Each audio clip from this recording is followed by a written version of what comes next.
Hi all, so today's question is what are the with sharing and without sharing keyword. Okay, so when we use them and what type of securities are enforced when we use them. Okay, so these two keywords are used in the Apex classes. Okay, so by default our Apex classes run in a system mode. Okay, so there are two type of mode. First is the system mode and the second is the user mode. System mode means that the class will going to run with full of access. Okay, whether the current user is having access of the records or fields or objects or not, the things or the class will going to run with the full of access. So as our Apex class runs in a system mode, that is with the full of permissions.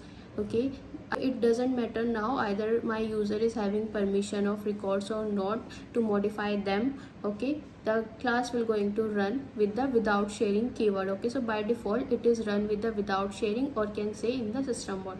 But when we use this with sharing keyword, now the class will going to run in user mode. User mode means if the user is having access to this particular record to modify or edit this record, then only the class will going to make the changes, else it will not going to make the changes. Okay, so with sharing keyword will going to enforce or will going to check whether the OWD and the sharing rules for this current user. Okay, so and the user mode means that the class will going to run with the permissions of the current user. Okay, and one more thing, that when we use this with sharing keyword, it will going to check the record level securities, that is the OWD and the sharing rules. Okay, it will not going to check the field level security or the object level security for this current user. Okay, so hope now the things are clear with these two keywords. If you still have any question, do let me know in the comment section.